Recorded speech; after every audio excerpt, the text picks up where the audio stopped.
Hello and welcome to Series 3 of the Shindig, an archaeology podcast. Sorry, you're going to have to do that again there, Tom. Why? What? The Sorry? podcast, the Shindig, an archaeology award-winning. Oh, yes.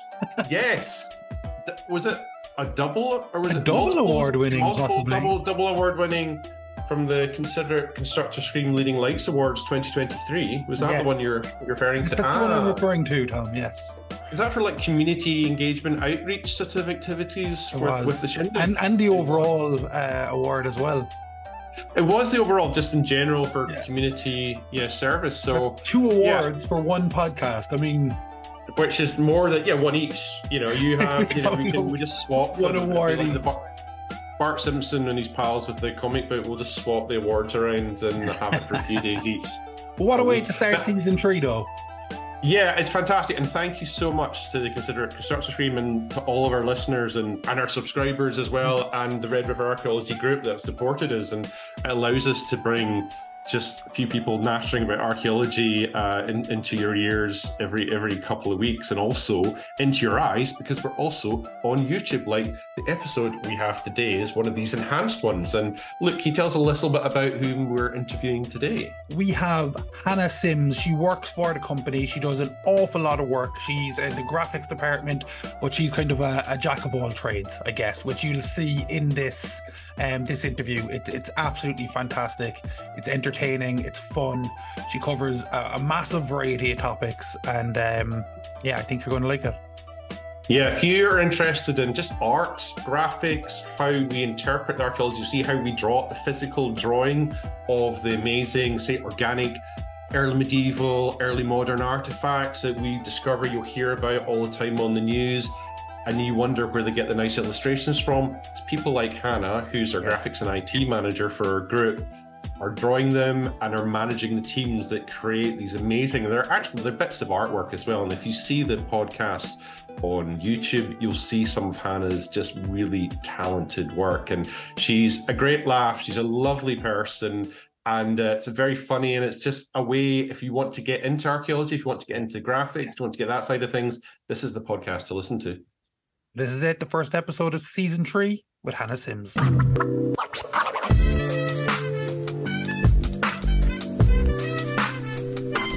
Well, welcome to the Shindig, Hannah. And I suppose the question I want to ask first is just like, why archaeology? Why archaeology? It's very tiring. We all love it. But what got you started in archaeology? Maybe tell us a little bit about your first experiences of it and how you get started studying it. Okay. Why archaeology? Always a great question. I think it's just because history was always my favorite subject when I was a kid. I used to really love medieval history and like castles, horses, Mott and Bailey, all that sort of stuff. I used to love learning about that stuff, and I used to draw castles all the time, and it was just really my favorite thing about school. Do you remember those books you'd get with like the castles that were cut in half, and you could see all the different rooms inside and what people were doing? I used to love those things, and I would be fascinated by them and spend hours looking at them and then drawing my own ones. So that was kind of, just always loved history. That was kind of the basic thing. And then as I grew up, I suppose I became more convinced that I could do it as a career. Well, because it's not something that most people think of as a career, for sure. But the kind of history you do in school wasn't really what I enjoyed.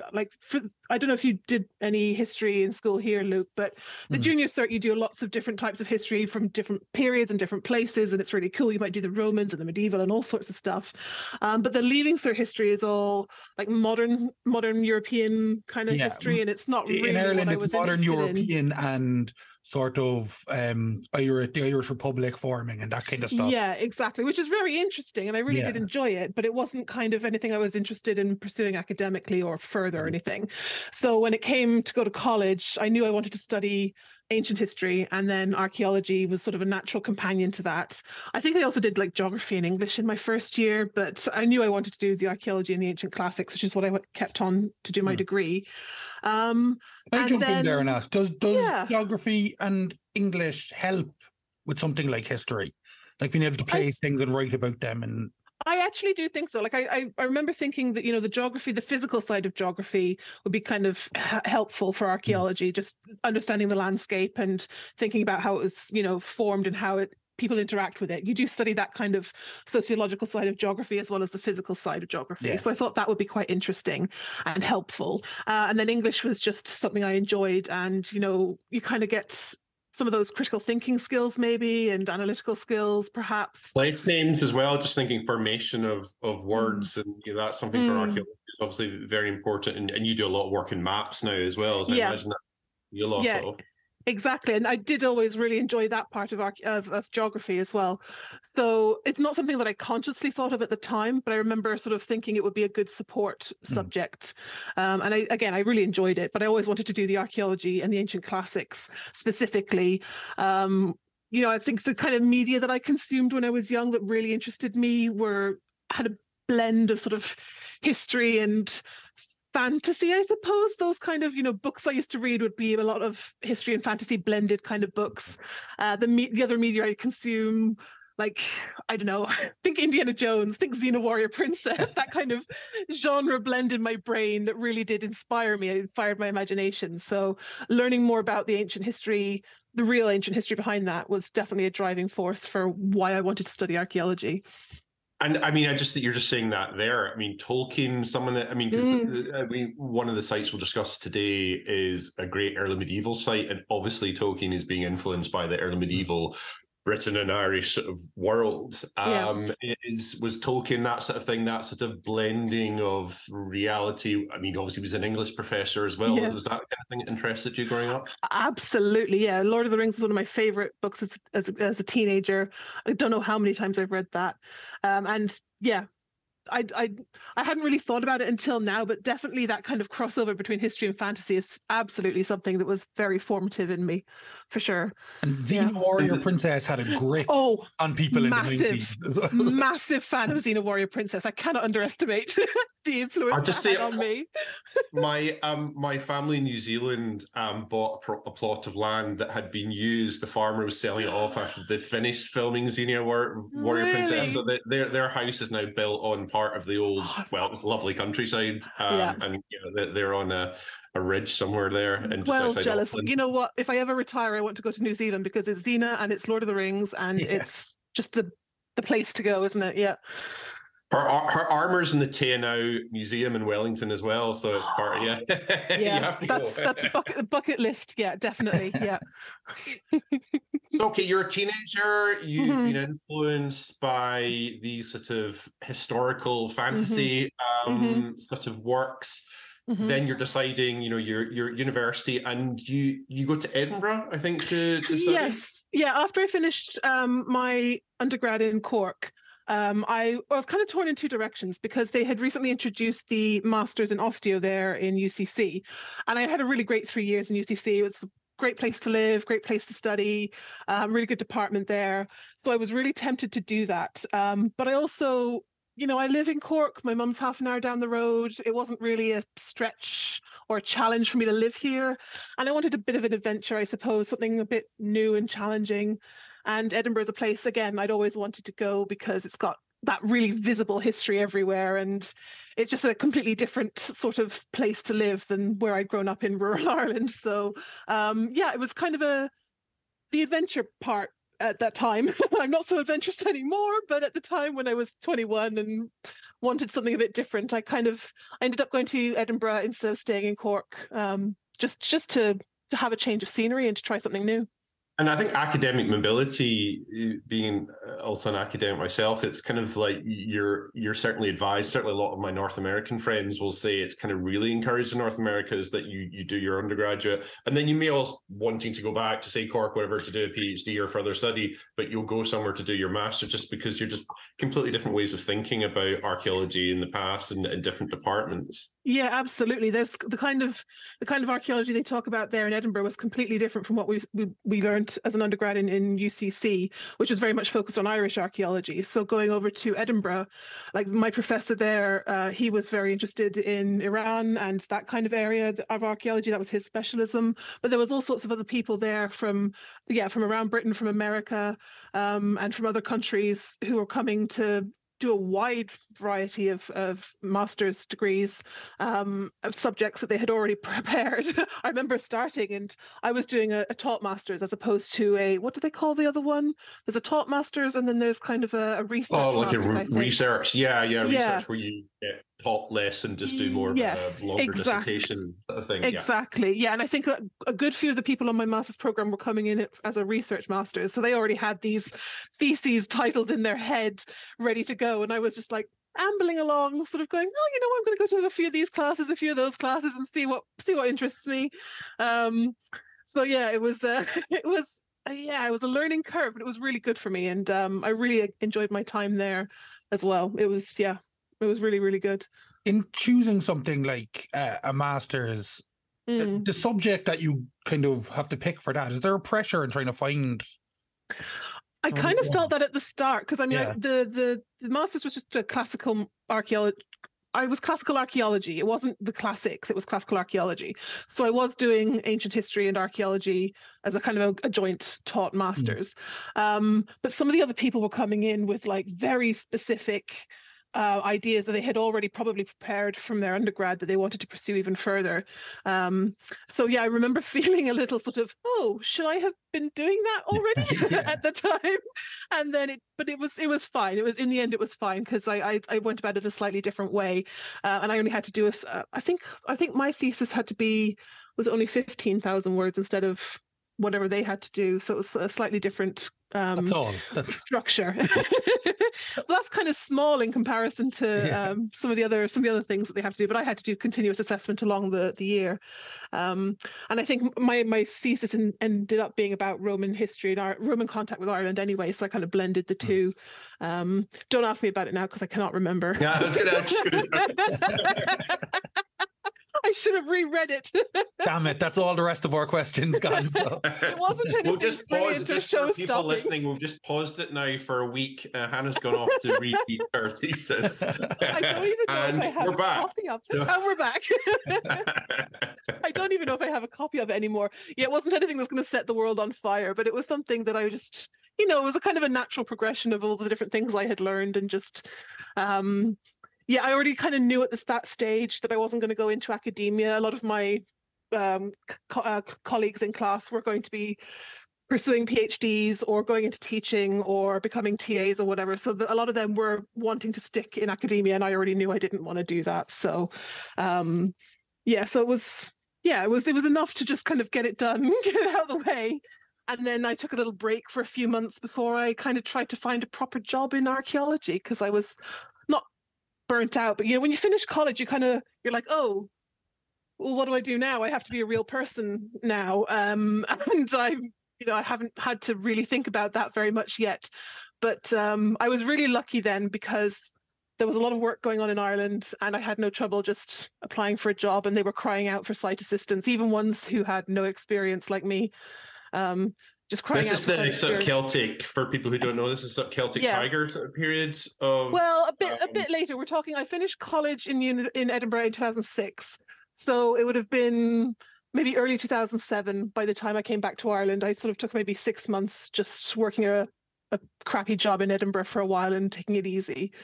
And then I got a real job back here in Ireland and started work out in the field in Galway. Oh, well, I think this is... I love it, Luke, when the interviews naturally lead us into the next question. I can just sit back. So what was that first job? Could you tell us a little bit about your first job, your first experiences? And, we've all worked, I know Luke as well, we've worked in the field, and it's often not the most conducive to wanting to stay in that career when you've been rained on and snowed on. And the work is always great, it's fun, and it's the camaraderie that a lot of the time we do it for. But you've got to get through, I think, that initial period of kind of shock. As you're saying, you're just coming from a more relaxed job, and then suddenly you're in the field. So tell us a little bit about that first job. Okay, the first job was in Galway. It was on the Galway to Ballinasloe N6 road scheme. And I got put onto a site that was a hilltop enclosure site. So part of it was an Iron Age hilltop enclosure, but there was also some ring forts on there as well, and a few other bits and pieces. And it must have been early 2007. So we're talking midwinter. We're talking going from an easy shop job to intense physical work out on site in the middle of winter. That's a Galway winter as well. Galway winter. A gentle Atlantic breeze. Gentle, yes, sweeping down. And just trying to figure out what the hell I was doing and why the hell I chose this career. Luckily, I had a really good supervisor on that first site who really took me under his wing and showed me how to do all the recording and, why we do things a certain way on site. And I learned an awful lot. I probably learned more in that first 3 months on site than I did in my entire college career in terms of actually commercial archaeology and how it works and what you do. I think looking back, I wish I had done some summer work on a site somewhere in the middle of college, but I was working just to make up. I noticed you said summer there because immediately you're thinking summer. I would recommend it to anyone who's studying archaeology, if they can get some work during the summer on break to do it, because you learn so much more on site so much more quickly than you do just in the classroom. I think as a non-archaeologist, there is commercial archaeology there's not a separate module for that in college or anything, is there? It's not. There wasn't when I was there. We had to do in UCC. We had various modules about different things, osteo and certain periods of history. And there was actually even a module about the history of archaeology as a discipline and, various things like that. And we did have to do 1 week of a student dig during the course of one of our years. I can't remember if that was second year or third year. Might have been second year. And then in third year, we also had to do a year-long project where we went out to different types of sites and recorded them ourselves based on what we had learned. And submit a big year-long project with I can't remember, was it 6 or 10 different types of sites that we had to visit and photograph and record and research and that sort of stuff. So we did have to do some practical research and archaeology, archaeological work as a student, but it wasn't anything the same as being on a commercial dig. It's that change must be frightening then. When going to the academic, as you say, Galway winter. Galway winter. Yeah, it was. I mean, I don't remember fear really. I remember after troweling back that site the first week, my fingers being we're waking up one morning and my fingers were just locked in this claw position, and I had to physically break them like this because they were they were spasmed into that shape. But that was the only time that ever really happened to me, and apparently it does happen to quite a few people that they're not used to I don't know if you've ever done any troweling, but it locks up your muscles in the middle of winter anyway. So the physical side of it was definitely the hardest part. But we were young, we were younger, we were fitter. It was okay. And I did have and then, like you say, Tom, it's the camaraderie and the people that you work with, because I had a really great supervisor, and it was a good crew. We were living and staying in Galway, driving out to site. We bunged someone 10 quid per week to ride share out to site, and we went out to the pub on a Thursday, and it was very much a kind of, you got into the routine and the rhythm of the site and learning to work with people. It was a really good site. I really did enjoy it, and we were there for probably about 6 months before we moved on. And that was when I went to a different type of site completely, was when we went to Mullingar. It was a different company I worked for, and it was an urban site in a car park in the middle of Mullingar. And that was where I sort of spent a good bit of time learning a lot more about sort of stratigraphy and more complex archaeology, because the environment on a big rural site is one thing, but in a more confined space in an urban dig, it's completely different because you're going from the top down and in a confined area. So the difference between, that was also very good for me, the difference between open air rural archaeology and then going to a more confined urban site for the sort of second big project that I worked on. And did you find yourself just naturally across these two jobs beginning to sort of gravitate towards what you do now in terms of graphics? I mean, we'll be showing people in the YouTube version of this, so do watch it. It's a completely different version of the podcast. So we have some examples of Hannah's drawing, and she's a brilliant artist. Just never mind archaeology, technical drawing, whatever. Just as an artist, it's fantastic. So you've obviously had natural talent. You said, from a young age, you were drawing, and particularly drawing historical sort of, related images. Was this something that started naturally to happen by that second dig, or is that classic? I've heard me speaking to Oxford Archaeology's Adam Parsons when he said he realised that you could sit inside with a cup of tea. He thought that's the I think anyone who has worked out on site has quickly realised, oh, you know what? If I need to do this recording inside where it's warm, I'm just going to make sure that's done properly. I'm going to take my time and make sure that's done well. I know that feeling. But honestly, no, not at the time. I did always enjoy the drawing part of it because, it was... I have that kind of brain only at work, but I have the kind of brain that I really enjoy organizing things and making things neat and tidy. I wish I had that in other areas of my life. I don't. It's just at work. But at the same time, that does mean I really do enjoy making sense of something that's a bit of a mess and trying to make it clearer. And graphics is a really good way of doing that because you take all this complex information and you try to condense it and clarify it and make it accessible to everybody, and support the text that you're working with. But at the time, no, I was on site there for a while, and there were a few people who were kept on to do post-ex work after that site, after the excavation ended, and I was one of them.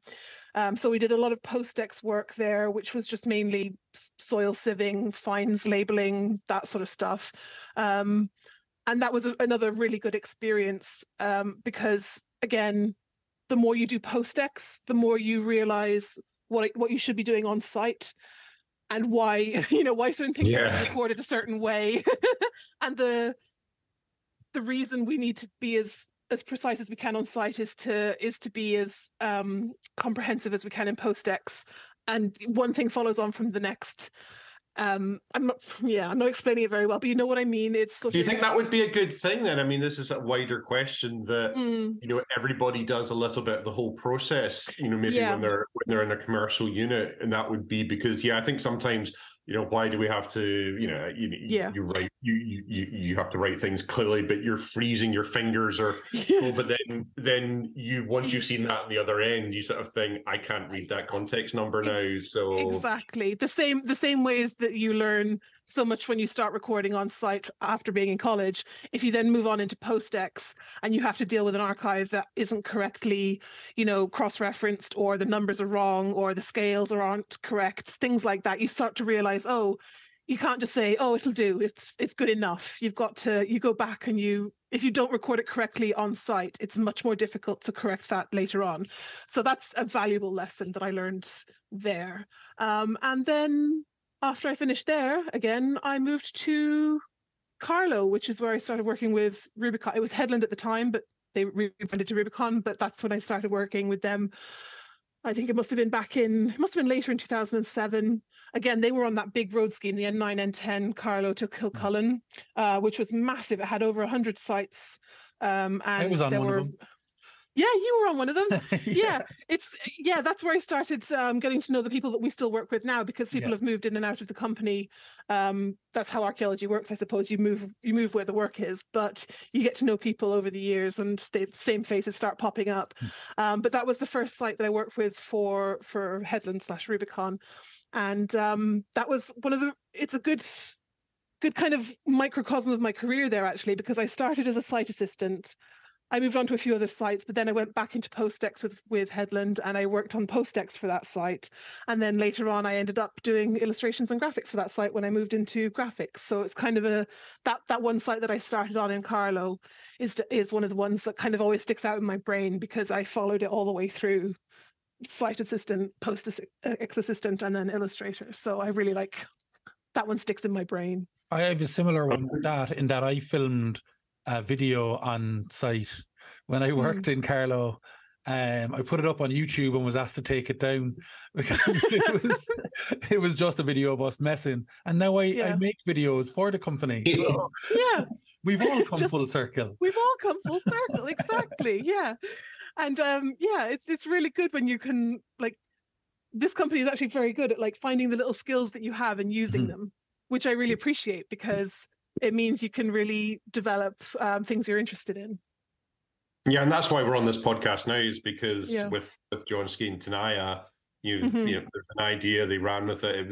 It was successful, and Luke and I have sort of tried to add grace notes to that, just that idea of having a nice chat about archaeology. And I think I think the strength of it is, this isn't you're one of our colleagues, but we're just as happy to talk to Adam Parsons as talk to Anna Sims on this one. It's just because it's a genuine interest within the company for archaeology and for outreach and for getting it out there. So yeah, I absolutely agree with that. The company is very, very strong in that, and that's why we're award winning. Well done again.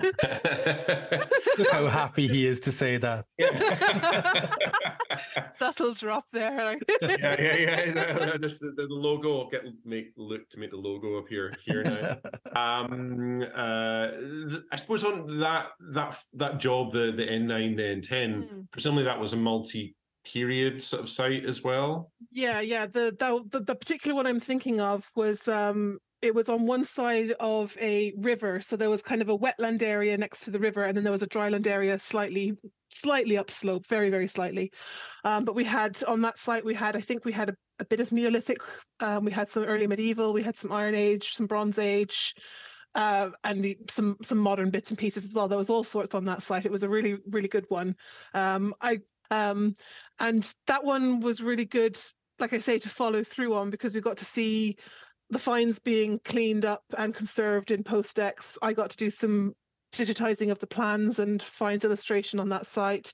And now we're finally doing some publication graphics for that scheme, where a monograph will be put out, I hope, next year for that one. So it really is kind of a start to finish a snapshot of my career so far. It's not necessarily the best site in the entire world, but it was very interesting. It had, a cool pit circle and some ring ditches and a medieval trackway, some burials, some like wooden artifacts. Yeah, it had a bit of everything, actually. It was a pretty good site in the end, now that I think of it. It had quite a lot. And do you, I mean, archaeologists, we all have favorite sites and favorite periods. Did you have a favorite site or a favorite period? Or, I mean, probably it's the same thing, or there's an early medieval or whatever site that you just think, I like drawing the kind of things that come out of it, I'm interested in the period. Is there anything, if your ideal site that you could, or you've maybe been on your ideal site already? My ideal site? Ooh, well, I mean, the thing that keeps us going is always the curiosity, isn't it? What are we going to find next? That's the thing that keeps us going. So there's always that anticipation at the start of every single site. Anything I really enjoyed doing, we're just doing it now, but we did a dig in Buttevant town, and it was the main street was being dug up to be resurfaced and have new lights and stuff put in. So they had to monitor the works, and then we had to excavate a lot of the archaeology that was found on the main street. And that was a really cool site, because again, it was a constrained area within the confines of the roadway, and there was all sorts of interconnecting bits and pieces going on. We're trying to find things that people have been speculating about for ages, like where the town walls actually went, where the gatehouses were for the medieval town, things like that. And we had a couple of really nice finds come out of there as well, like the gold posy ring with the inscription around the inside, which I got to photograph during post-ex, which is really nice. And yeah, that was a really cool site. I didn't actually dig on it myself, but I liked the illustrations for that one, because it was a lot more complex, and I really had to work with the director to to make it clear what was going on and where, because it was so complex.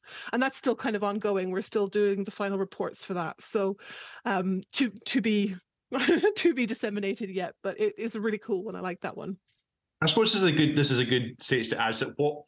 What is your sort of job at the moment then? Or if I'm a client listening in, what is it you do? What is it that we do that's at the Red River Archaeology Group that's especially good, and your skills that you bring to it, and the people that work with you? That work with us. Okay, well, currently my job is the graphics and IT manager for the company. I've been doing that since I took over from my predecessor who left last year. And I currently manage about 5 people, I think, doing various bits and pieces. Some people who are doing some survey work, some people who do graphics work, some people who do bits and pieces of websites and social media. I also try to keep the IT structure of the company robust and secure. That's something that I've been learning in the last year, because it was something that I hadn't done prior to this role I'm working on now. And historically, I worked really closely with my predecessor, Jonathan Miller, before he left, and he taught me a lot of what I know now, a lot of graphics techniques, the software. He was the graphics manager for many, many years here before he left. So he was the one who taught me most of what I know. And our other colleague, Sarah Nyland, who is a great artifact illustrator, should I say, she taught me how to do finds illustrations. So working with them closely for many years, my main job was things like site plans, mapping, finds illustration, photography, all that sort of stuff.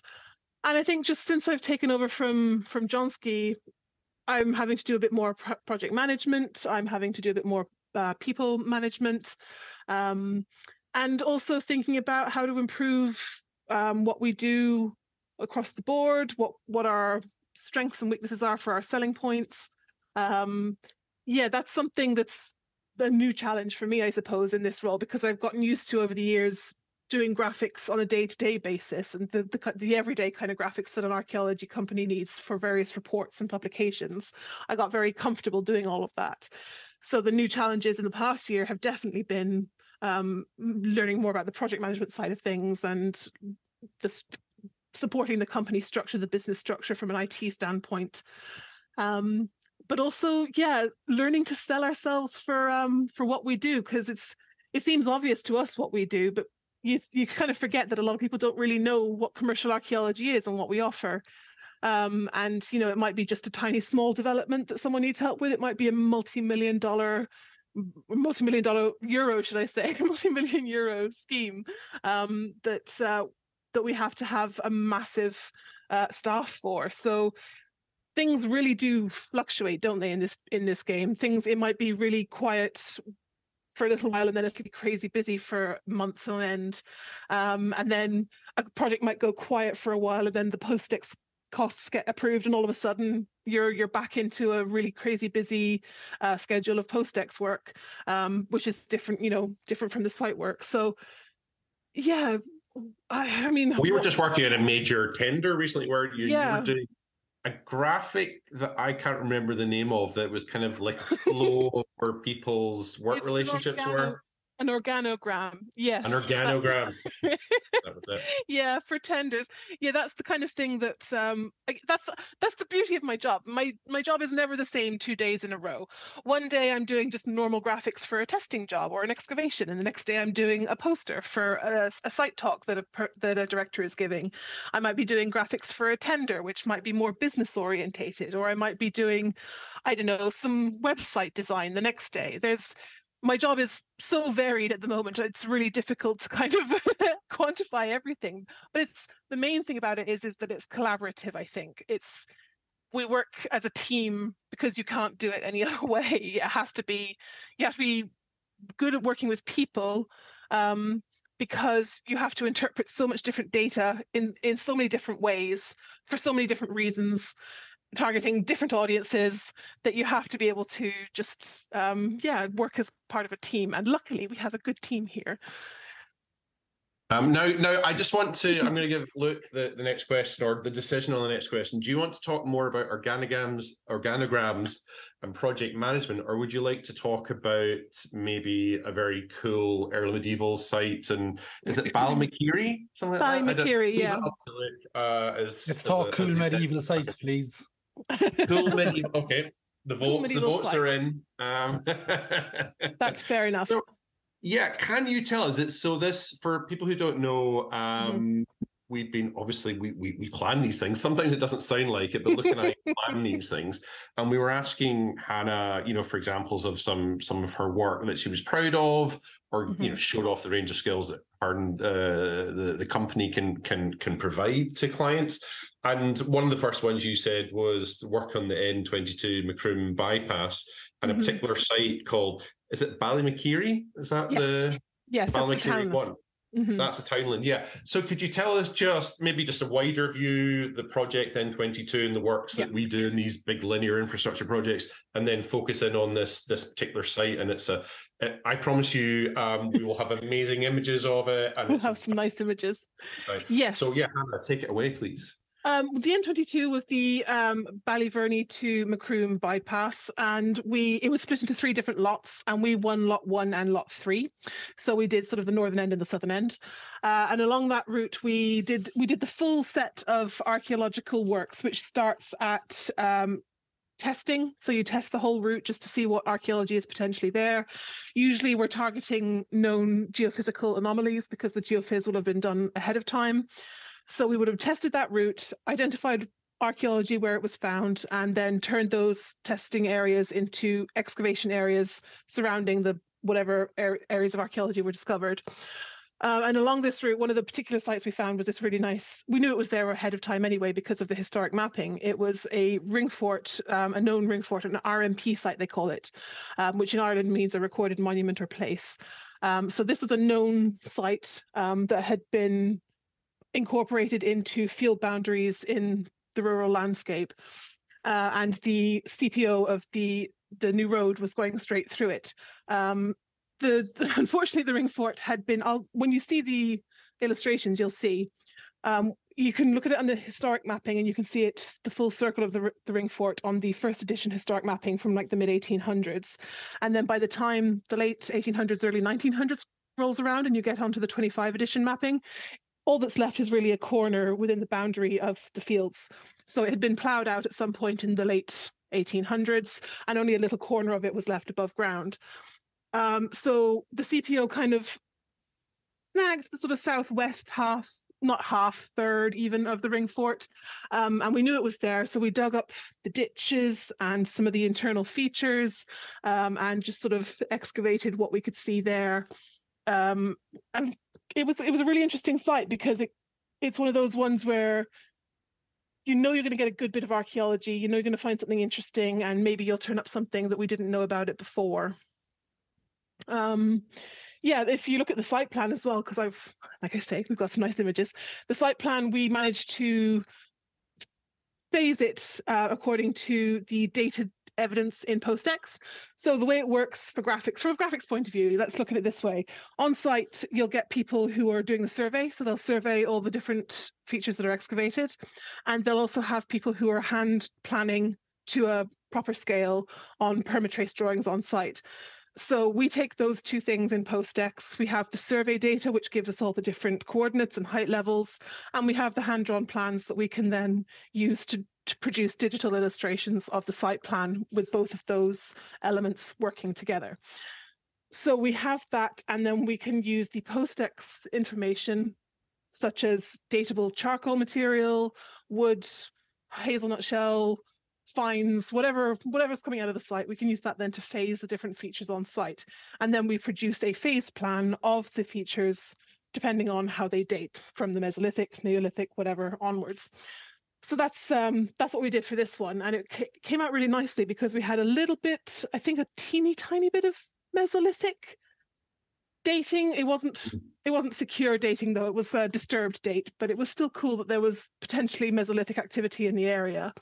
Then we had a small bit of Neolithic, a small bit of Iron Age, and mainly the medieval ring fort, which was really interesting. So that was. Can you tell us a little bit, just for people who maybe don't know the phenomenon of particularly early medieval ring forts in Ireland, the sort of sheer number and the sort of myths and the legends associated with them as well. I was chatting to Luke earlier about the fairies. So the fairies, yes.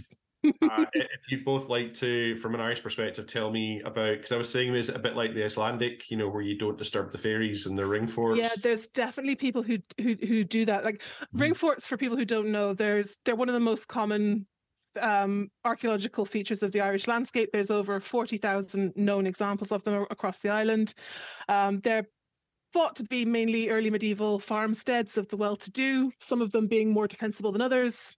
And they have certain features that are always associated, well, not always, but that can be associated with them, such as souterrains, as well as, medieval houses. They might just be animal enclosures. They could have had multiple uses. And it has been, they have been called fairy circles for a very long time, I believe. And there's definitely people, I know that where my mum lives, there's a ring fort in the house behind us, in the field behind us. And the farmer who owns the land wouldn't go into it, because he's like, oh no, you wouldn't go in and disturb the fairies inside there. He's an old fella. But yeah, they're massively common part of the landscape, but they're still sort of not necessarily understood by a lot of people. The fairy element of it always interests me, and the mythology around these things. How do we know how that came about? Like, where this element of the fairies came into these? Do you know? I don't know. That's something. Yeah, I honestly don't know. It's just been around for a very long time. Yeah, It's also, I think you get cross-cultural parallels if you've heard about the Sandby Borg sort of ring fort as well, which was a slaughter and migration period, so sort of like fifth, 6th century in the island of Gotland. And there were folk stories about that, as like it was never touched or anything, because it was known culturally as a sort of bad energy sort of place, and people didn't go near it. So of course when they excavated it, it was like, people were where they fell when they were sort of slaughtered. So I think, because we're very scientific archaeologists as well, we kind of forget that the sort of power of people, your granny telling you a story because she'd heard it from her granny, and going back. Maybe that's an element to it, you guys. Maybe what do you think? so. There's like older hill forts and things from Iron Age, the Iron Age period, which maybe they saw as, it would have been old to them, so it would have been a mystical sort of old ancient place. Because there's a theory that, medieval ring forts were kind of an evolution, I suppose, of Iron Age hill forts. It's hard for all the ring forts that we have in Ireland, so many of them, not a massive percentage of them have actually really been excavated, have they? Because they're known, people avoid them so they don't have to deal with the archaeology. So they're on private land quite often too, aren't they? Yeah, they'd be on farmers' land within. And a lot of them do get incorporated into field boundaries. But even the ones that don't, if you're building a road, you would go around it, wouldn't you? Because you don't want to deal with the archaeology if you can avoid it. So even though we have a lot of them, maybe not a massive percentage of them have been excavated. I don't know the numbers though to well, if there's like 40-odd thousand, the percentage is going to be tiny. It's got to be low. It's got to be low. It is possible that if they're excavated, you might find a body with wings and one. It is possible, is what we're saying. You never can rule it out, can you? Especially if you get something like a souterrain, which is an underground tunnel that goes underneath a ring fort for storage or for security. But yeah, it's always exciting when you find things like that, because again, they get fairly deep, fairly big, and you never know what's going to come out of them. Yeah. Well, I'm just thinking in terms of content, so that would be fantastic. But yeah, going back to the archaeology, I was impressed with this site because I think you had 18 radiocarbon dates, and 12 out of the 18 were quite a tight sort of 8th, 9th century sort of period. Which is a nice kind of more about that's It's quite a nice date range because it's slightly earlier. Once you get into the later medieval period, it's less interesting, I think. But that's a nice tight date range, and I wonder if it means when you look at the landscape around it as well, there are other ring forts in the area, so you've got to imagine it's not just a lone farmstead in the middle of nowhere. We're talking about a landscape with other ones available, or lived in or used or reused over many hundreds of years. When you look at that's another thing we do with graphics, actually, if I'm circling back to graphics here, for the publication that will come out for this road scheme, we looked at the whole landscape within a couple of kilometers of this site, and we plotted all the ring forts that were known from the early medieval period here, and you can see clusters of them around the landscape, and you can see that there was just a wide number of them. So you've got to kind of don't think of one site in isolation. Try to imagine the whole landscape around it and how people lived in it and moved in it, and interacted with each other as well. And that surely tells us quite a lot then, if this is quite a very common monument, and it's sort of defensible. Is this sort of then will lead you, and because we'll talk about the reconstruction drawings as well as that great map of the distribution. But is this quite a fractious landscape then, if you feel the need to have basically maybe a boundary and ditch around your house? And this is at mid-9th century, where we know that what the Vikings are doing at that period is going in. They're going in and saying, well, there's lots of people fighting, there's lots of slaves being taken, and lots of these kingdoms battling against each other, and the over-kings. Is that, having spent a lot of detail on this site, is that the kind of impression that you would get from the wider landscape? Possibly. I mean, what was interesting about this site was it had kind of the part that we excavated had an entranceway at the southeastern side, and the entranceway had kind of a stone paving and some posts around it, which suggests maybe some sort of structure over the entranceway, perhaps a lookout platform or a gated structure. Maybe it's hard to know without any other evidence, but you could speculate. So if you speculated that there was maybe a lookout platform there, or some way of cutting off people from accessing the inside of the ring fort, you would speculate that perhaps we're looking at a sort of a slightly defendable position here. Plus, there was a bank on the inside of this one as well. It was a ditch and bank on the inside. You could definitely see that from the remains that were left on the internal features. So a bank with perhaps a palisade, perhaps a gated or some sort of structure, lookout structure over the entrance. Yeah, that's a valid interpretation, I think. Yeah. And I mean, I think now that, it's interesting cycling back round to what you're talking about earlier, that you've had the experience of rural sites, and this is very much a rural site, but also your second one was an urban site. So I think I'd now like to talk about another example that we talked about in preparation for this, was the work on the Lewis Cross City, the main infrastructure project for that in Broadstone. Could you tell us just again about the work that we do for TII, Transport Infrastructure Ireland, and various councils in Ireland on infrastructure works and on in an urban setting? Yeah, absolutely. Because it's a bit different from doing a road scheme across the open countryside. This was for the Lewis Cross City works, which were ongoing for the last few years and are all now complete. But we were looking at monitoring the areas where the Lewis tracks were going to go. And we were charged with excavating certain sites where there was archaeology located, due to monitoring those areas during the works. What do you call it? Like pre-engineering works, or whatever you call them. There was a few sites that were identified, and one of them was at Broadstone, which was the Broadstone Harbour and Canal in front of. It's literally where the Broadstone stop is now on the Lewis platforms. So underneath there was a big site of the old harbour, the old canal, and some pre-harbour features underneath all of that as well. So I'll hunt out some more images for this one, because the excavation went quite deep here, because it had to go way to the bottom of the old harbour and then beneath that as well, just to clear out all of the wetland and all the archaeology that was there. It was fairly deep, and there's some really cool dramatic images of the Broadstone building in the background with the big deep excavation. But I wasn't on site for this one, but I got to do a lot of the processing the survey and looking at the illustrations and illustrating some finds for this site.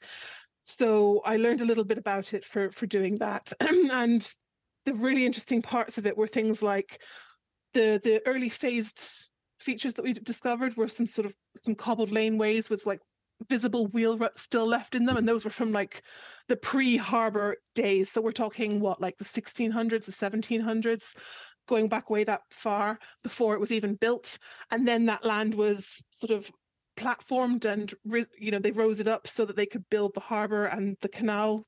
So there was like all these leveling deposits for building the harbor. And then on top of that, you can see all the harbor walls, the warehouse walls, and various other bits and pieces that were built at that point as well. So we had really cool layers of archaeology on that site.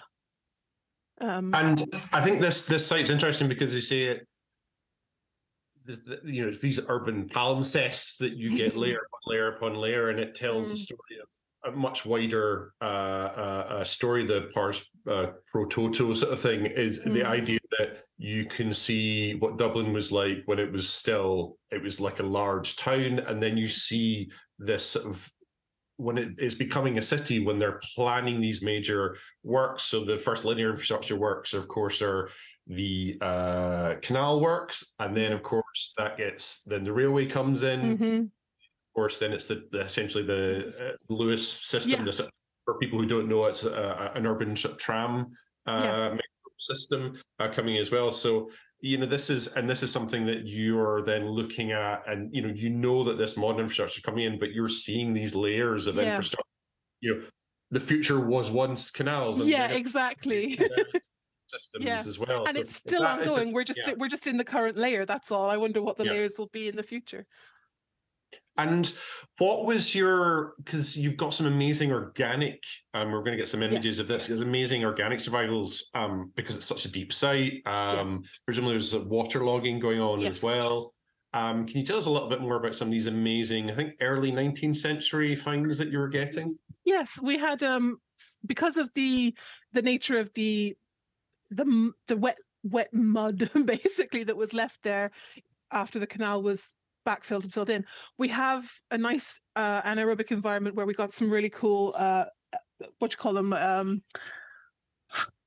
some like wood, leather, textile, that kind of stuff. Really nice the organics, all the nice organic. That's the word I'm looking for, organic material. So we had some really cool leather finds come out of this site, and I was lucky enough to be able to illustrate them. So they were sent off to the conservator and the specialist for them to have a look at, to report on first. And the way it works for commercial archaeology anyway is that after the specialist has looked at their assemblage of finds, whether it's wood or leather or whatever, they send back their report, and they usually send back a recommendation of finds that they think should be photographed or illustrated or conserved or just deserving of further analysis. So after the specialist looked at the leather, I think there was over 500 leather artifacts from this site. Most of it was just like leather offcuts from cobbler workshops who must have been in the area. And a lot of the leather stuff that came back were leather shoes, but there were also some leather belts, lots of bits of offcuts that were sort of slightly interesting for different reasons, and a cool leather southwester hat, which was actually kind of a unique find. That's not something that you see terribly often, but it was really, really cool. So I had a list of leather artifacts to illustrate. And that was a sort of a very unique assemblage for me, because those sorts of things don't come up very often, certainly not in that kind of quantity either. You might get the occasional, on a wetland site out in the middle of nowhere, you might get some wood, maybe some wooden artifacts, but mostly it's just like cut wood for forming, say, a trackway or something, or a trough or something like that. You might find that out on wetland sites from medieval or from prehistoric sites. But this one was much more post-medieval, but it was also the leather was really, really cool. And I really enjoyed the challenge of illustrating those, because it was something a bit different for me. Because that's what I want to say. I think we'll focus now on that southwester hat, for example. And the shoes are made, because you're brilliant. You're generally a brilliant artist, and it's definitely. I think we should probably have an online shop where we can sell prints of these. I actually got a friend, archaeological illustrator, and he gave me some, and I've got them printed up, and I've got them in my mum's house as well. And because they're just beautiful. And I suppose that's about the southwester hat, is because obviously conservators are saying, look, this has also still got some of the waterproofing on it, which I think was resin and linseed oil. So Very difficult to show though, because it's difficult enough to show leather or wood, but then you've got to show this other texture as well in Yeah. 2D. Yeah. Can you tell us a little bit about how you did that specifically, and then maybe again we talked to Adam Parsons about this, about your sort of philosophy for drawing, because you're also interpreting as well. It's a very very skill, isn't it? It is. Yeah, and it's something that you're just constantly learning more with each thing that you draw, basically. For this one, the challenges were that they came to me, I'm not sure if they had done any conservation work on them at that point, but I got them, they were still being stored in wet, in water, essentially, in the water. Usually we excavate them and we keep them in the water from the site just to keep them in the same environment that they're used to being in. And then the conservator looks at them, or the specialist looks at them. But when I got them, I just got these 2 massive tubfuls of plastic fines bags with water in them, with the leather pieces in the water. So the initial challenge was just gently taking them out, laying them out and having a look at them, trying to dry them off a small bit so that I could see detail, but you don't want to dry them out either, because then they start cracking and decomposing.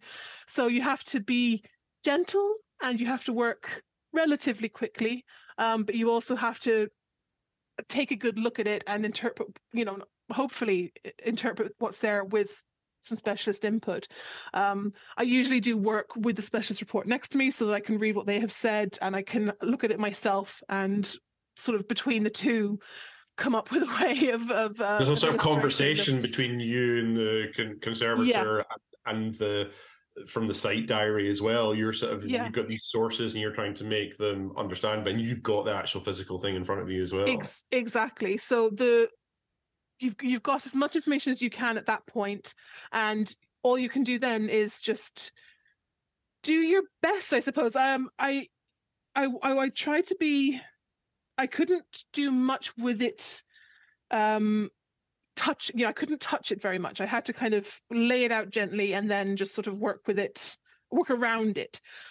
So initially, usually what I do is I would sketch something and then I would work it up into a full drawing, and I do digital illustration as opposed to, I can do hand illustration as well, but generally we do digital illustration because it's just much easier to work with down the line for publication and for reproducing, rescaling, reproducing, stuff like that. So, and it was the way I was taught by my wonderful teacher, Sarah Nyland. She taught me digitally. But I do find, given the things that I've drawn over the years, hand illustration does look nicer for organic material. So if I look at the wood that I've illustrated, for example, that's digitally done versus hand drawing, it does look nicer, I think, in the hand drawing. However, that's not always time in commercial archaeology. You've always got a time budget and you've always got a deadline.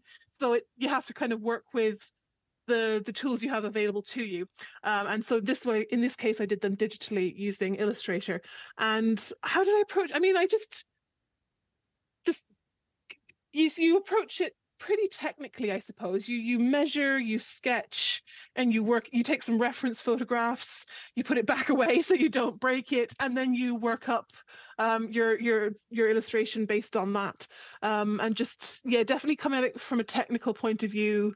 Because that was the way I was taught, I suppose. You're trying to reproduce this artifact in 2D, conveying the information that you need to convey from the shape, the size, the scale, any detail.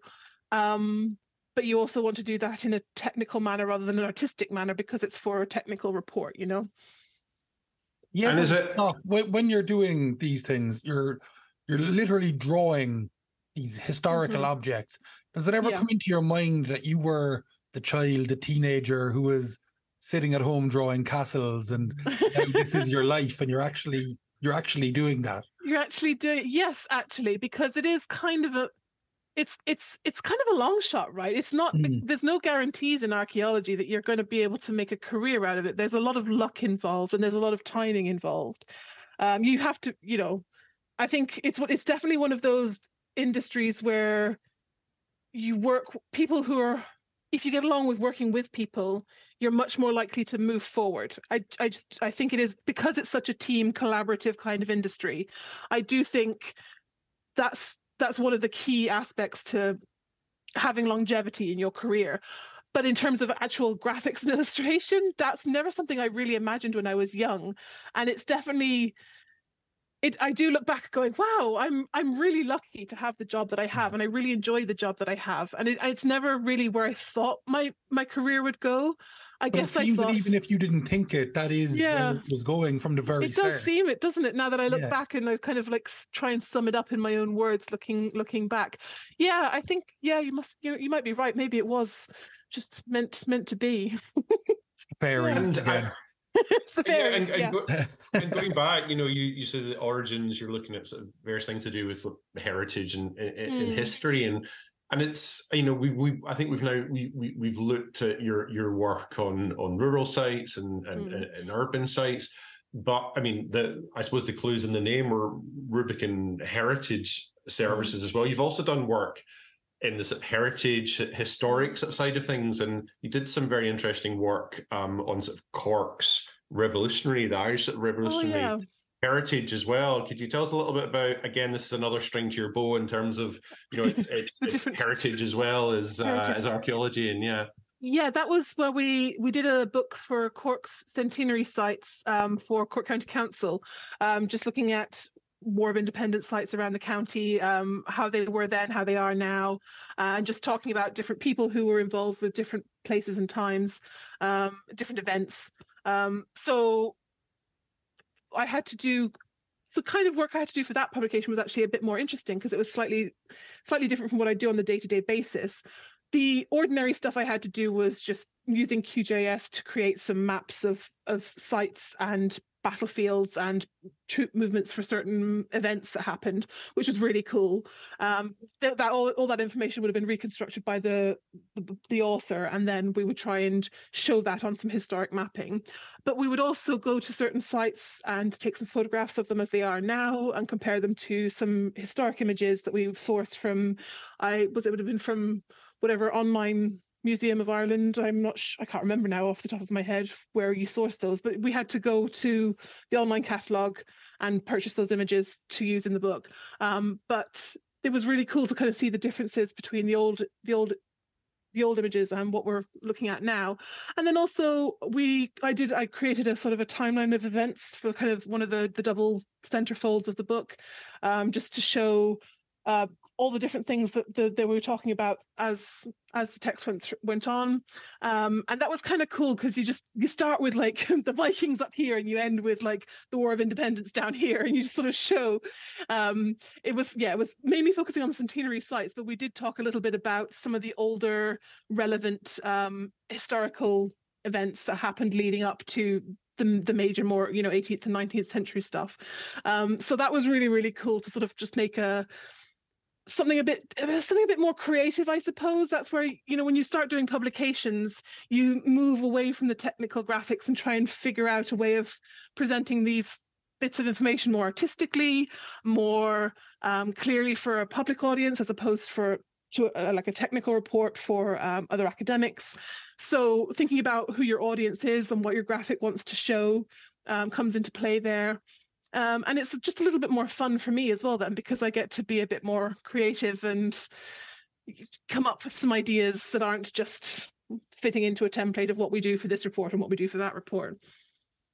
Yeah, I recommend to anyone, because from Scotland, so I didn't know so much about that revolutionary period, and I was going to do the classic. It's by Damien Shields, wrote most of the text, and it's really fascinating. And I was one of the things I was going to skim it, and then I ended up reading a lot of it. And there's a lot of, and again, how that fitted in with your, going back to your time, what would you call it, timeline. Timeline, yeah. Again, you're going back to the Vikings, and then going to, it's interesting as an early medievalist, and then looking again, I didn't know too much about the Revolutionary War. There's just lots of Irish history is very, very full, and there's lots of small engagements, but they're all the time. So I've looked at it from a Vikings perspective, and there were raids and ambushes and raids and ambushes and raids, and then you look at the Revolutionary War, and your timeline really helps show that ambush. There were just lots of these very small events, but cumulatively making up to these very important sort of results from it as well. And I thought that timeline was really excellent, that it kind of gave someone who didn't know the modern stuff, but then I could put it in a wider perspective, in a language that I understood. Okay, there's lots of these little conflicts. And so, yeah, and I think, and it's really difficult to do with such a long time period. But, just to, I mean, because you have to go back and do some of this work that we've been talking about now. So I'm gonna ride off. I'll let Luke have a word as well. But my final point is really my question, I suppose, is what then would you describe to clients, to the general public, to the taxpayers? What is the importance of commercial archaeology? What we do? Why is it so important to within a country, within a county, within a city? I think it's understanding the past. I can't overestimate how important understanding the past is in shaping our present and our future. I really think that archaeology and history are massively important. To understand it means we understand who we are, where we've come from, what has happened to make us who we are now, and how we live our lives these days. And understanding things like mistakes we've made before, understanding how things have come to be a certain way, really has a key is a key element of how we're going to move into the future. And we don't want to lose the history that we have, because it's really interesting, and it's really enriching of our society, and we want to be able to celebrate who we are as people, and where we have come from, and also just understand why we are the way we are and how we can do better in the future. I mean, does that sound very airy-fairy? I mean, I do. Well, we're back to the fairies again, so the ring port. So I just think we're on a journey, and if you don't know where you've been, how can you know where you're going to go? So. And yeah, that's kind of history in a nutshell, isn't it? Perfect. Luke? I can. Yeah, that's. Yeah. I have two, let's say, sillier questions to finish this on. Number one, any historical find or artifact that you could own in your house. They say, "Oh, you've done amazing work in archaeology. We want to gift you anything at all to keep in your house." What would it be? Oh, that's a good question. Wow. I would go big or go home. I would go for something shiny and gold. Absolutely. If I'm going to put something in my house that shows I'm an archaeologist, I want status symbol. I want something big and shiny. Torque, one of these big guys.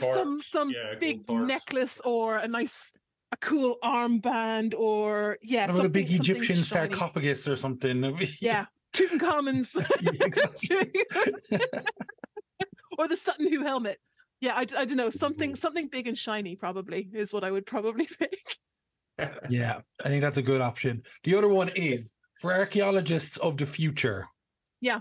If they're looking back, excavating your world, what one object do you think they'd find that would help them get into your story?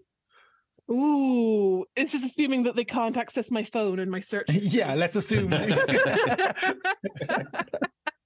Let's assume they've been deteriorated or something. What would get into my Well, I mean, your computer probably would. It probably would. Maybe my graphics tablet, the Wacom tablet that we use for the actual graphics with, if they could figure out how it all worked together, then yeah, probably that. So that's kind of the gateway between me here and the computer there. So it's like the gateway into the digital part. So yeah, the Wacom tablet, let's go with that. I like that. Fantastic. Archaeologists of the future, if you're looking at this, look for the tablet. Look for the tablet. It's always a tablet, isn't it? There's always. Like I feel very Indiana Jones again now.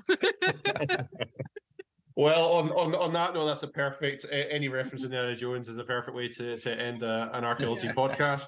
So it just remains for me from myself and Luke on behalf of the Red River Archaeology Group. Hannah Sims, this is your life. No, thank you very much. Thank you. Look, it was really great. Thanks very much for having me.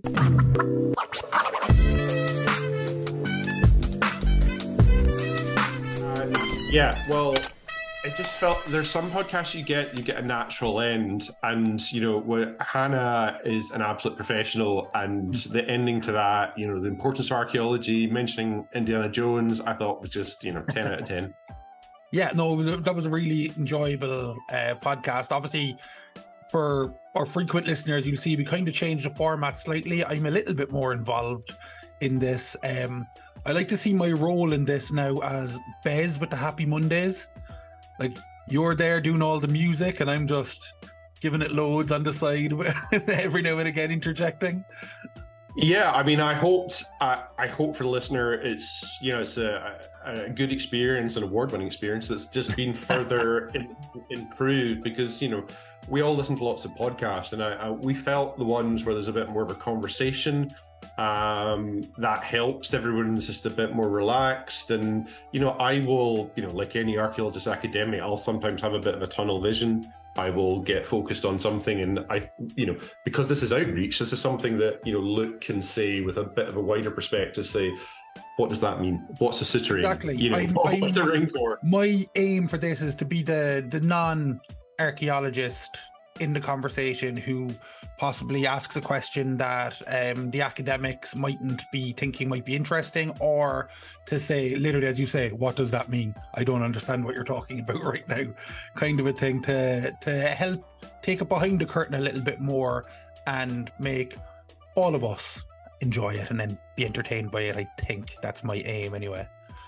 And the great thing about the longevity, because the unique thing the Red River Archaeology Group does is the fact that it's continued it. So from the lead of Jonski and Tanaya in season 1, and then our season 2, the award-winning season 2. I'm not going to tire of saying that. Sorry. We're evolving and we're continuing to do it because it's a lot of work. There's a lot of resources that the group are very kindly investing in this. There's a reason why a lot of people start podcasts and don't finish them, because it's a huge amount of time and effort, and you have to get very nice people to chat to you and take hours out of their weekly schedule for prep and for talking to you. We talk to them for maybe an hour and a half on the day, so it's quite a big commitment for very busy people. But we think hopefully you've enjoyed it, and I think Hannah was, again, just in a long line of absolutely brilliant interviews. Brilliant guest. And if you did enjoy it, make sure, if you're a first-time listener, to hit like, hit subscribe. If you think other people would enjoy it, give it a share. Share it on Twitter, share it on Instagram, share it on Facebook, spread the word. Leave us a comment down below on YouTube. Let us know what you enjoyed. Let us know if there's any topics you'd like us to cover in future episodes. This is your podcast as much as it's our podcast, and we'd love to hear from the people that are listening to it. So please just hit us up. Drop us an email, drop us a message. We'd love to hear from you. Thank you so much for listening. My name is Luke Barry. And my name is Tom Horn. Thank you so much for listening to The Shindig.